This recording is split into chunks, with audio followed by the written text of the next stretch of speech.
Dear students, आज हम बात करेंगे विदेशियों का भारत में आगमन।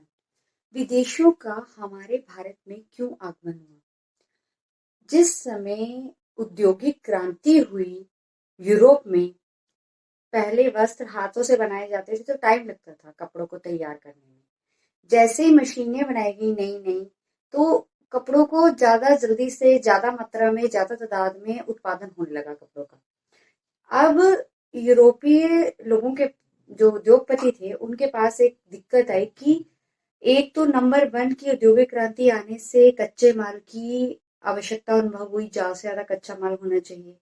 नंबर टू, जो तैयार माल है उसे बेचने के लिए उनको बस्तियां चाहिए थी, मतलब कुछ औद्योगिक बस्तियां जहां वो स्थापित कर सकें दूसरे देशों में और वहां से पैसा जो है वो अर्जित कर सकें, या फिर वहां पर वस्तु विनिमय के द्वारा अपने उपयोग में लाई जाने वाली वस्तुएं विदेशों से इंपोर्ट कर सके और अपने यहाँ का तैयार जो माल है वो वहां पर निर्यात कर सके। तो इसलिए यूरोपीय लोगों को आवश्यकता अनुभव हुई नए नए जो है देशों की, जहां पर जाकर वो व्यापारिक संबंध अपने बना सके। तो उस समय जो भारत था वो बहुत ही ज्यादा अपने कच्चे माल के लिए या संपन्न देश था, जहां पर उनको कच्चा माल भी मिल सकता था और वो अपना तैयार माल भी बेच सकते थे। भाप इंजन का आविष्कार होने के कारण नई नई मशीनें आ गई थी। इस कारण जो है तैयार माल जो है बहुत अधिक मात्रा में जो है इकट्ठा होने लगा यूरोपीय कंट्री के पास। तो इसीलिए उनको आवश्यकता अनुभव हुई और विदेशों का भारत में आगमन, ये यहीं से शुरुआत हुई इस चीज की। तो सबसे पहले जो लोग हमारे यहाँ पर आए वो थे पुर्तगाली।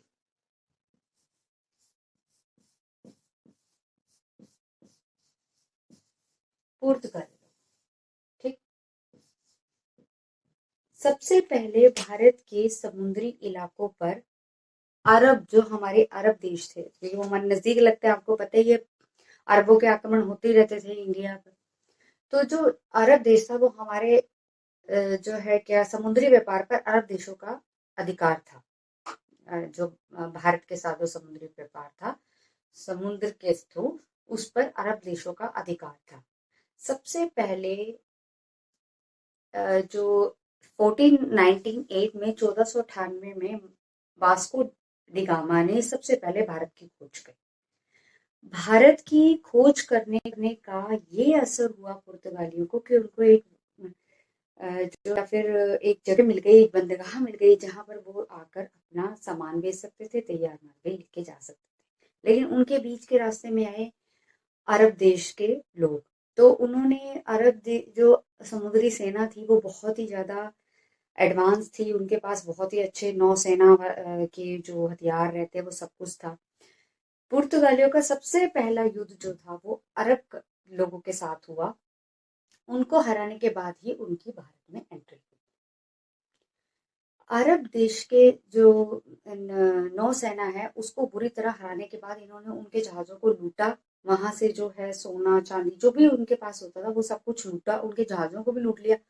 और उसके बाद जो है पूरी विजय, इस सब चीजों पर विजय पाने के बाद 1501 ईस्वी में मैनुअल प्रथम जो पुर्तगाली शासक था उसने अपने आप को अरब, फारस और भारत में व्यापार, समुद्री व्यापार के लिए अपना एकाधिकार घोषित किया कि भाई मैं हम ही हैं जो समुद्र के थ्रू भारत पर व्यापार कर सकते हैं। तो ये सब चीजें आई 1501 में।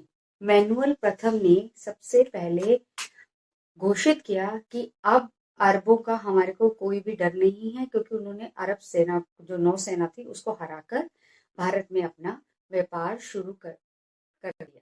1502 ईस्वी में वास्को डिगामा एक शक्तिशाली समुद्री बेड़े के साथ भारत पहुंचा।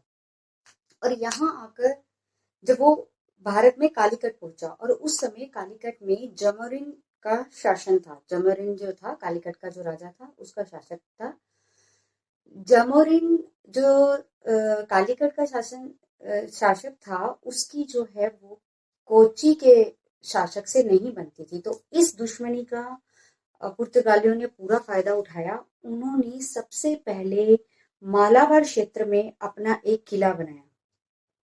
जो है मालाबार क्षेत्र में अपना एक किला बनाने के बाद 1509 ईस्वी में उन्होंने द्वीप पर कब्जा कर लिया। जो द्वीप एक द्वीप है, द्वीप उस पर जो है मालाद्वीप, उस पर अपना कब्जा कर लिया। और उसके बाद 1510 ईस्वी में उन्होंने गोवा को हथिया लिया। 1500 ये बहुत इंपॉर्टेंट विजय थी। 1510 ईस्वी में गोवा को उन्होंने हथिया लिया और उसे अपनी प्रशासनिक केंद्र जो है वो बनाया, जहां से वो पूरे भारत में व्यापार कर सकें। और उस समय जो भारत था वो छोटे छोटे राज्यों में बटा हुआ था। सारे सम्राट एक दूसरे से बनती नहीं थी उनकी, और उनकी इसी फूट का फायदा उठाते हुए पुर्तगालियों ने 1510 ईस्वी में गोवा पर अधिकार कर लिया और गोवा को अपना एक प्रशासनिक केंद्र बना दिया। जो पुर्तगाली थे उन्होंने अपनी इस जो है विजय है, जो उन्होंने पूर्वी क्षेत्र में जो उनका समुद्री व्यापार है उस पर जो विजय प्राप्त करी, उसको उन्होंने एक नाम दिया एस्तादो द इंडिया। उसको उन्होंने एस्तादो द इंडिया एक नाम दिया। और पुर्तगालियों का जो भारत में आगमन था उसके दो उद्देश्य थे। नंबर वन, एक तो वो भारत में अपन दो उद्देश्य थे पुर्तगालियों के भारत में व्यापार के। एक था ईसाई धर्म का प्रचार, ईसाई धर्म प्रचार, और नंबर टू था कि वो पूर्वी समुद्री क्षेत्र में अपना व्यापारिक एकाधिकार चाहते थे। अपना व्यापारिक एकाधिकार चाहते थे। पूर्वी जो समुद्री क्षेत्र है, जो इसमें भारत भी आता है, पूर्वी समुद्री क्षेत्र पे अपना व्यापारिक एकाधिकार चाहते थे, जिसके कारण पुर्तगालियों ने भारत में 1510 ईस्वी में गोवा को प्रशासनिक केंद्र बनाया। मालाबार द्वीप में और मालाबार क्षेत्र में अपने जो है किले बनाए और वहां से वो अपनी व्यापारिक गतिविधियां करना स्टार्ट हुए। उन्होंने अरब क्षेत्र से के जो लोग थे, जो समुद्र के रास्ते व्यापार करते थे, उन्हें वहां से मार भगाया, उनके जहाजों को लूट लिया और वहां पर अपना खुद का समुद्री व्यापार जो है वो स्थापित किया। तो ये सब रीजन थे पुर्तगालियों के भारत में आने के कारण, कि पुर्तगाली भारत में आने के इच्छुक क्यों थे, क्यों आना चाहते थे भारत में। उस ये सब रीजन जो है, एक तो ईसाई धर्म का प्रचार और पूर्वी समुद्री व्यापारिक क्षेत्रों पर अपना अधिकार जमाना, वहां पर अपना एकाधिकार जमाना। इसलिए जो है उन्होंने भारत की खोज करी। 1498 ईस्वी में वास्को डी गामा ने सबसे पहले जो है भारत में की खोज करी। और जो है वो ये इतनी महत्वपूर्ण जो है खोज उसने इसलिए की ताकि भारत के में वो व्यापारिक जो है अपनी बस्तियां स्थापित कर सके। पुर्तगाली लोग भारत में अपनी व्यापारिक बस्तियां